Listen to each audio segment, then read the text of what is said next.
नमस्कार साथियों, मैं स्वरूप सिंह आप सभी का साहित्यिक संवर्धन मंच नामक चैनल पर हार्दिक स्वागत करता हूं, अभिनंदन करता हूं।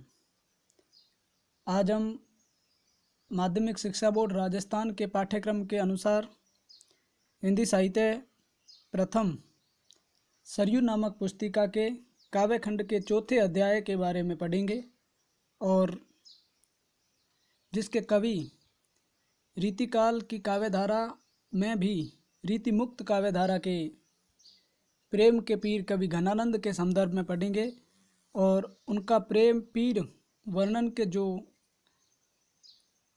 छंद दिए हुए हैं हम उसकी चर्चा करेंगे।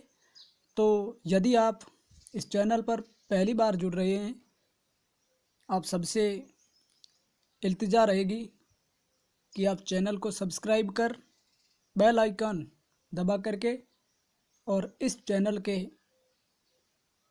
स्थायी सदस्य बने, ताकि हिंदी से संबंधित या अन्य जो भी विषय वस्तु इससे साझा किया जाएगा उस तक आपकी पहुंच बनेगी।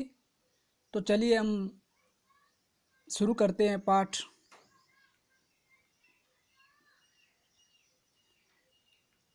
परिचय देख लीजिए कि प्रस्तुत पाठ में घनानंद के 5 छंद संकलित हैं, यानी कि इस पाठ में घनानंद के प्रेम पीर वर्णन के 5 जो छंद है हम उसकी चर्चा करेंगे। इन पदों में इनकी पीड़ा की अभिव्यक्ति हुई है, किस प्रकार से सुजान नामक नायिका उनसे दूरी बना लेती है और वियोग जो है वो घनानंद को पूरी तरह से घेर लेता है।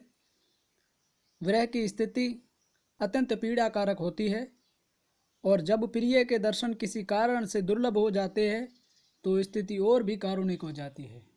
यानी कि विरह या वियोग की जो अवस्था है उसमें किस प्रकार से प्रेमी को पाने के लिए आत्मा या विरहात्मा परेशान रहती है। प्रेयसी सहानुभूति नहीं दिखाती और प्रेमी तड़पता रहता है। प्रेमी प्रेयसी को उपालंब देकर सचेत भी करता है कि जो दूसरों को कष्ट देता है वह स्वयं भी कष्ट पाता है। इस प्रकार की सारी बात इन हम 5 छंदों में पढ़ने वाले हैं। प्रेयसी प्रेमी को दर्शन नहीं देती, किंतु प्रेमी इस आशा से कि कभी तो उसका दिल पसीजेगा, एक आशा से है कि बार बार उसकी ओर या उस सुजान को चाहने से कभी न कभी सुजान मेरी ओर या मुझे चाहेगी, कभी न कभी उनके दिल को दया आएगी, उनका दिल पसीज जाएगा कि वो मेरी ओर वापस आएगी और मुझे चाहेगी, मेरे से प्रेम करेगी। प्रेम का मार्ग सरल नहीं है, वह समर्पण चाहता है, मन ले लेना और देना छटाक भर भी नहीं, यह तो निरा स्वार्थ है, लालच है। इस प्रकार से यह तो हमारा पाठ जिसकी हम चर्चा करेंगे उसका सार, उसका ब्यौरा दिया हुआ था। अब हम चलें प्रेम पीर वर्णन जो है इसमें जो अलग अलग तरीके से और किन किन पदों के माध्यम से घनानंद अपनी प्रेम की पीड़ा को अभिव्यक्त कर रहे हैं। इसमें देखिए प्रथम पद कि भोर ते सांझ लो कानन और नियारती बावरी नेकू ने हारती सांझ ते भोर लो तारनी ताकीबो तारनी इक तार नटारती जो कहूँ भाव तो दीठी परे घन आनंद आंसुनी ओसर गारती मोहन सोहन जोहन की लगिए रहे आँखिन के उर आरती। इसमें पहली पंक्ति देखें, भोर ते सांझ लो, यानी कि प्रातःकाल, भोर प्रातःकाल को कहते हैं, प्रातःकाल से सांझ लो यानी कि सुबह से लेकर के शाम तक, लो का मतलब तक होता है, सुबह से लेकर के सांझ तक। कानन और नियारती, कानन कहते हैं आपके जंगल को या वन को, नियारना मतलब देखना, बावरी बावड़ी को कहते हैं, नेकू यानी कि थोड़ा भी और आरती यानी कि थकना या हारना।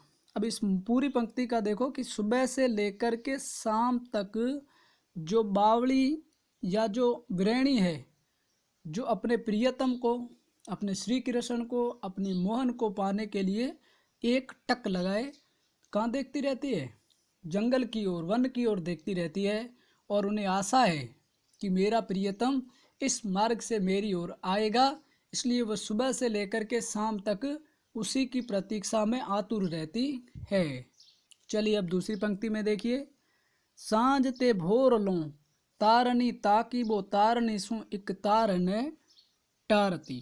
सांझ ते भोर लो, पहले भोर से सांझ तक, अब शाम से लेकर के भोर तक, यानी कि सांझ के या शाम के समय से लेकर के प्रभात के समय तक तारनी, तारनी यानी कि तारे को कहते हैं, ताकि वो यानी कि देखना, इकतार यानी कि एकटक, एक टकी लगाए बिना पलक झपके, अनिमेष या निर्निमेष आप कह सकते हैं।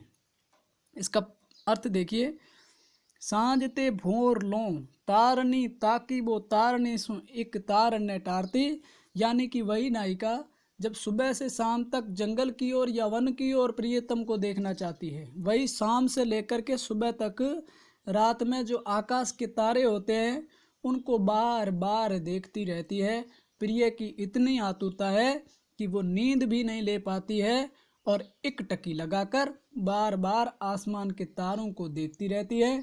कहीं ना कहीं उनको लगता है कि किसी न किसी पल मेरे प्रियतम, मेरे कृष्ण, मेरी सुजान आएगी और मुझसे मिलेगी। चलिए आगे। जो कहूँ भाव तो दीठी परे घनानंद आंसुनी ओसर गारती, मोवन सोवन जोवन की लगिए रहे आंखिन के उर आरती। अब देखिए, जो कहूँ यानी कि यदि कभी, भाव तो यानी कि भाने वाला, अच्छा लगने वाला, यानी कि प्रियतम या सुजान, या आप श्री कृष्ण ले सकते हो, क्योंकि जो सुजान है वो घनानंद का अंततः सुजान श्री कृष्ण के रूप में बदल जाता है। अब आपके आगे दीठी यानी कि नज़र या दृष्टि, घनानंद यानी कि आनंद के घन, आंसू ने आंसू, अवसर यानी कि अवसर, और गारती यानी कि गंवाना। इस प्रकार से इसका आशय हुआ कि ऐसी स्थिति में यदि कभी भाव तो, यदि प्रियतम भी आ जाएंगे, प्रियतम भी दिख गए, तो भी आनंद के घन घनानंद कह रहे हैं कि वो आँखों में बहते हुए आंसुओं के कारण उस प्रियतम के दर्शन का भी आनंद जो मिलना चाहिए उसको भी वो नायिका गंवा देगी या उसको भी वो प्राप्त नहीं कर सकेगी। मोवन सोवन जोवन की लगिए रहे आँखिन के उर आरती। मोवन, मोहन श्री कृष्ण को कहते हैं, प्रियतम को कहते हैं, नायक को कहते हैं। सोहन, सोहन यानी कि समान, या जोहन यानी कि देखना, और लगिए रहे यानी कि लगने से है, और आरती का मतलब होता है इच्छा, लालसा। अब देखिए कि मोहन को देखने की जो इच्छा है, प्रियतम को जो देखने की इच्छा है, वो इनके अंदर की जो इच्छा है या उस प्रियतम को पाने की जो इच्छा है वो कभी भी खत्म नहीं होती है। इतनी प्रिय आतुरता है, इतनी प्रिय के प्रति आकर्षण की बात है कि वो किसी भी सूरत में इच्छा जो उनकी है, जो उनकी लालसा है उस प्रिय को पाने के लिए, वो कभी भी कम नहीं होती है। जैसे जैसे समय बढ़ता है आतुरता उसी अनुपात में बढ़ती जाती है। तो ये पहला पद है, इसमें प्रेमिका या प्रेमी प्रेमिका को या प्रेमिका प्रेमी को पाने के लिए किस प्रकार से उद्वेलित रहता है, उतावला रहता है, बावला रहता है, इस पद में इस चीज को घनानंद ने अपने विरह के तल आधार से उठा करके बात हमें प्रस्तुत की है। अब आप चलिए आगे। आगे है गरल गुमान की गरावनी दशा को पान, कर करी दोष रहनी प्राण घट घोटिबो, हेत खेत धूरी चूरी चूरी सांस पाँव राखी, विष समूह देग बान आगे उर ओटिबो। अब देखिए आगे, कि गरल विष को कहते हैं, गुमान गर्व को कहेंगे, घमंड को कहेंगे।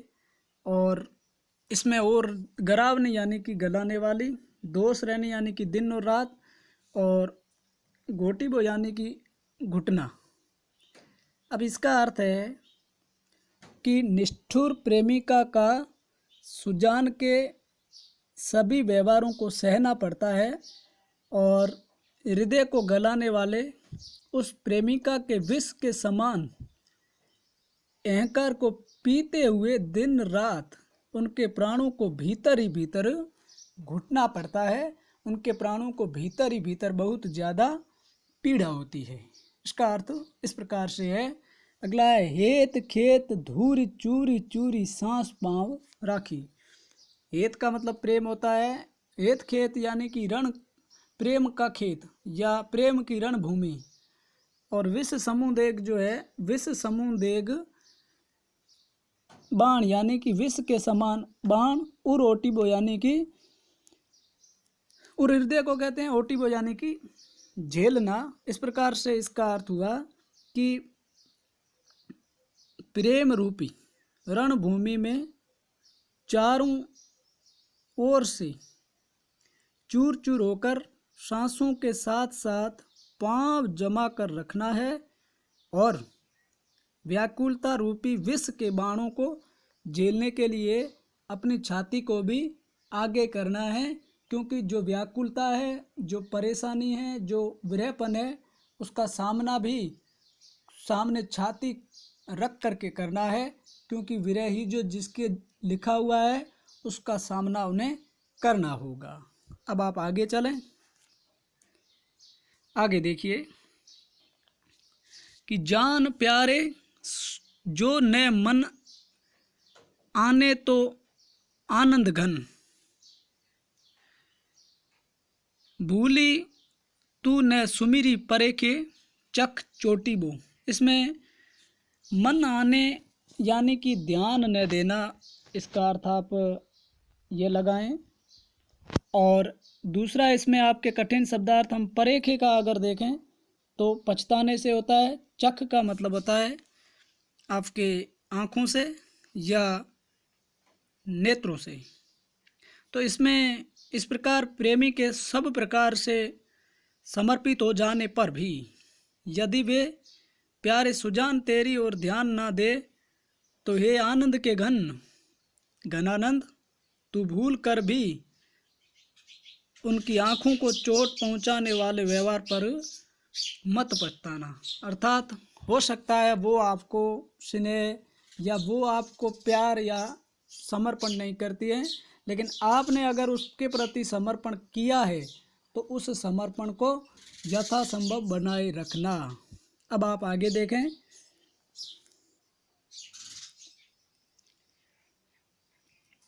तुम तो निपट निर्दयी गई भूल सुधी, हमें सूल सेलनी सू क्यों हूँ ने भुलाए है।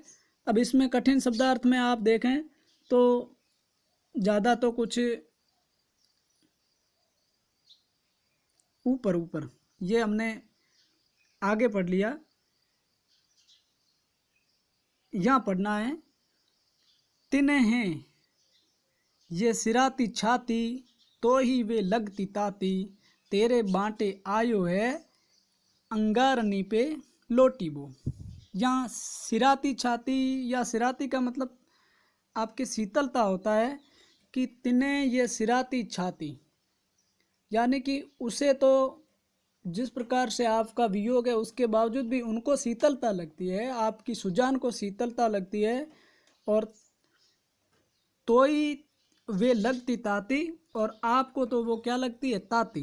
ताती यानी कि कष्टकारक या पीड़ा देने वाली, पीड़ादायक।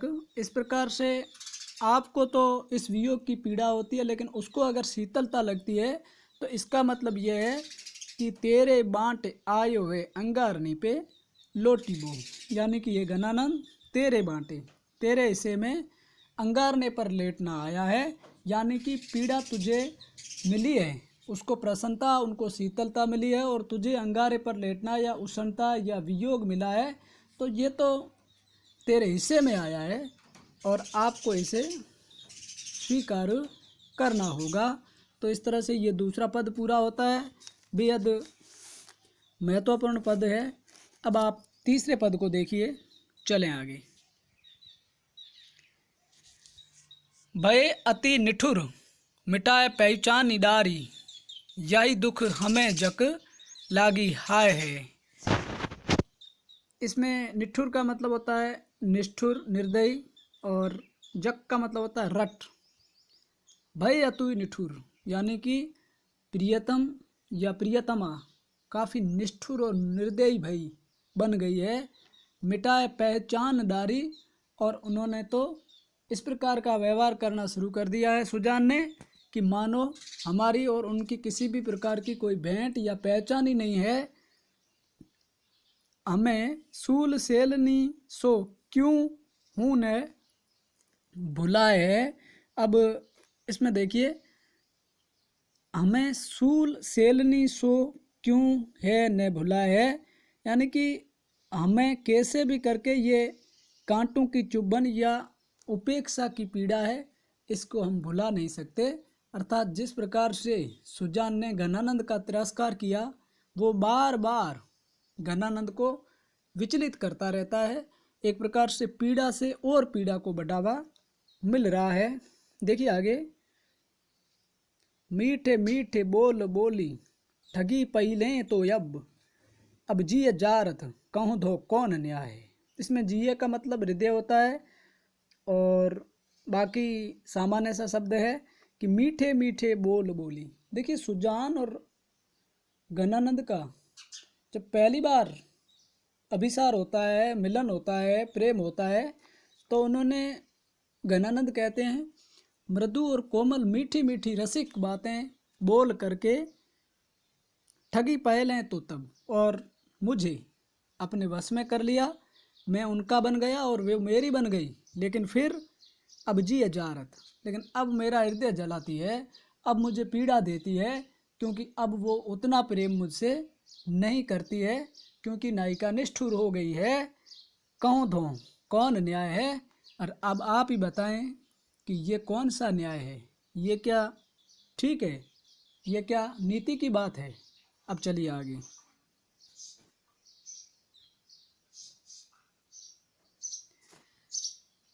सुनी है कै नाही ये प्रगट कहावती जू, काहू कल पाए है से सु कैसे कल पाए है। अब इसमें कठिन शब्दार्थ में प्रगट का मतलब प्रचलित, कल्पा है यानी कि किसी को दुखी करना, परेशान करना, और ये कल्पाए का अर्थ सुख से होता है। तो दोनों कल्पाए और कल्पाए के अलग अलग अर्थ है। तो यहाँ यमक अलंकार का प्रयोग भी हुआ है। सुनी है कहीं नाही ये प्रगट कहावती जू, यानी कि वो सुजान को, प्रेयसी को संबोधन के माध्यम से पूछ रहे हैं कि एक प्रचलित कहावत आपने तो सुनी है कि काहू कल्पाए है सु कैसे कल्पाए है, यानी कि जो दूसरों को कष्ट देता है, जो दूसरों को दुख देता है, पीड़ा देता है, सु कैसे कल्पाए है, वो भला सुख किस प्रकार से पा सकता है। अर्थात उन्हें भी सुख या आनंद नसीब नहीं होगा। ये आपका तीसरा पद हो गया। अब चलिए आगे। चौथा पद। मीत सुजान अनित करो जिन हा हा ने हु जिए मोही अमोई। जिन का मतलब होता है मत, और मोही का मतलब मोहित करना, अमोई यानी कि निर्मोही या निष्ठुर। दीठ कौं और कहूँ नहीं ठोर फ्री दिरग राव रे रूप की दोही। दीठी यानी कि दृष्टि, राव रे यानी कि आपके, दोही यानी कि दुहाई। इसमें आप देखिए कि हे प्रिय सुजान, आप नाम से तो सजन हो, फिर आप मेरे साथ अन्याय क्यों कर रही हो। पहले तो आपने अपने रूप पर मुग्ध कर लिया, और अब आप निष्ठुर क्यों बन रही हो, यानी कि मेरे से दूरी क्यों बना रही हो। अब देखिए, एक विश्वास की टेक गहें लगी, आस रहे बसी प्राण पटोही, हूँ घन आनंद जीवन मूल देही, कित प्यास निमारत मोही। एक विश्वास की टेक पकड़े में रही, मुझे विश्वास था और कि मुझे सुजान वापस मिलेगी, और इसलिए आस रहे बसी प्राण बटोई, और इसलिए प्राण रूपी जो राहगीर, बटोई राहगीर को कहते हैं, वो अभी भी कहीं ना कहीं रुका हुआ है। एक आस बनी हुई है कि प्रेमिका दोबारा मिलेगी। हूँ घन आनंद जीवन मूल देई, कित प्यासनी मारत मोई। यानी कि आनंद के घनानंद कहते हैं कि मुझे क्यों प्यास या पीड़ा या वियोग से परेशान कर रही है या प्रताड़ित कर रही है, क्योंकि आप तो मेरे लिए जीवन का मूल हो। अब अंतिम पद, अतिसूद सने को मार्ग है, जाने कुसया न पबाक नहीं, ता सांच चले तजियापन पो, जिज कहे कपट जे निशाक नहीं। अतिसूद हो स्नेह को मार्ग है, अर्थात स्नेह या प्रेम का मार्ग तो सीधा है, सरल है। जाने को सयानप बांक नहीं, और यहाँ पर नेकु का मतलब थोड़ा, सयानप चतुराई, बांक यानी कि टेढ़ापन, यानी कि थोड़ी ज़्यादा टेढ़ापन या होशियारी समझदारी करके यूँ चलने का हम प्रयास करेंगे। तो प्रेम का मार्ग इस प्रकार का नहीं है। प्रेम का मार्ग सरल और एकदम सीधा सपाट है। इसलिए साच चले, और वहाँ पर सच्चे लोग हैं, सच्चे प्रेमी है, निश्चल प्रेमी है, वो तो उस प्रेम के मार्ग से निकल जाएंगे। तजी आपन को, और क्या आपन को जाने की अहंकार को छोड़ करके, और सच्चे साधक सच्चे प्रेमी उस ओर चलेंगे। प्रेम चाहे लौकिक हो चाहे पारलौकिक प्रेम हो, पर प्रेम जो भी है वो प्रेम में तो सच्चाई और सरलता ही चाहिए। वहाँ पर अहंकार या गर्व की बात कतई शोभा नहीं देती। जिज के कपट जे निशाक नहीं, और जो कपटी लोग हैं, जो कपटी है, वो इस रास्ते पर डरते हैं, शंकित रहते हैं, भयभीत रहते हैं। घनयानंद प्यार सुजान सुनो, या एक ते दूसरो आंक नहीं। घनानंद कहते हैं कि हे मेरी प्रेमिका सुजान, आप सुनो कि यहाँ एक ते दूसरो आंक नहीं, यहाँ सिर्फ एक ही अंक है, यानी कि हम दोनों एक ही है। और इस प्रकार से मैं किसी भी दूसरे को मेरे दिल के अंदर, मेरे हृदय के अंदर आने नहीं देना चाहता हूँ। अर्थात मैंने आपसे प्यार किया है, और आप ही की रूप माधुरी को या रूप छवि को पाने के लिए मैं दोष रहने दिन रात इसी में लगा रहता हूँ कि मुझे आपके दर्शन हो, और ये मेरी आँखियाँ हैं वो भी आपके दर्शन को आतुर है। अंतिम पंक्ति, तुम कौन दुपाटी पड़े हो कहो, मन लेहूँ पे देहूँ छटाक नहीं। एक उलाना है इसमें, एक उपालंब है सुजान को कि तुम कौन दुपाटी पढ़े हो, यह आपने कहाँ से शिक्षा पाई है, यह आपने कहाँ से पढ़ाई की है कि मन लेहूँ पे देहूँ छटाक नहीं। दूसरों का मन, यानी कि घनानंद कह रहे हैं मेरे मन को तो आपने हर लिया, पर देने को तो आप कुछ भी नहीं दे रही है। यानी कि उसके बाद में आप रूठी सी या निष्ठुर सी मेरे से दूरी बना करके चल रही है। इसलिए ये कोई न्याय नहीं है, ये कोई नीति सम्मतता नहीं है। तो इस प्रकार से आपका ये घनानंद का पाठ पूरा होता है। आपको बता दें, घनानंद रीतिकाल की रीतिमुक्त काव्यधारा के मुख्य कवि है, और यह जो आपका प्रेम पीर वर्णन है, इसमें ब्रज भाषा, रीतिकाल के अमूमन सारे कवियों ने ब्रज भाषा का प्रयोग किया है, और घनानंद भी ब्रज भाषा में अपनी प्रेम की पीड़ा को व्यक्त करते हैं। सुजान नामक प्रेमिका से इनका प्रेम ही है, और अंततोगत्वा यही सुजान नामक प्रेमिका का प्रेम जो है वो घनानंद के हृदय में सुजान या श्री कृष्ण में परिलक्षित हो जाता है। इसलिए रीतिकाल के रीतिमुक्त काव्यधारा के जो भी चार कवि, घनानंद हो, आलम हो, ठाकुर हो या बोधा हो, वो कहीं ना कहीं किसी प्रेमिका से प्रेम करते हैं, और उसके बाद में किस प्रकार से उनका प्रेम ईश्वर उन्मुख हो जाता है, उसका एक अच्छा चित्रण आपने इसमें देखा, बहुत अच्छा पाठ है। इसको 1-2 बार अगर अभ्यास में लाएंगे तो स्पष्ट हो जाएगा और अच्छे से समझ में आ जाएगा। इसके कठिन शब्दार्थ, लघुत्रात्मक, अति लघुत्रात्मक, व्याख्यापरक प्रश्न सारे के सारे आप अभ्यास पुस्तिका में या जो अभ्यास की जो डायरी है उसमें करें। ज़्यादा से ज़्यादा अभ्यास करें, पाठ समझ में आ जाएगा। यदि आप चैनल पर पहली बार जुड़ रहे हैं तो मेरे YouTube चैनल को सब्सक्राइब कर बेल आइकन दबाएं, ज़्यादा से ज़्यादा शेयर करें, लोगों तक साझा करें ताकि इनका नोटिफिकेशन आप सब तक पहुंचता रहे। लेते हैं आज के वीडियो में अभी इजाज़त, मिलते हैं फिर एक नए वीडियो के साथ। जय हिंद, वंदे मातरम।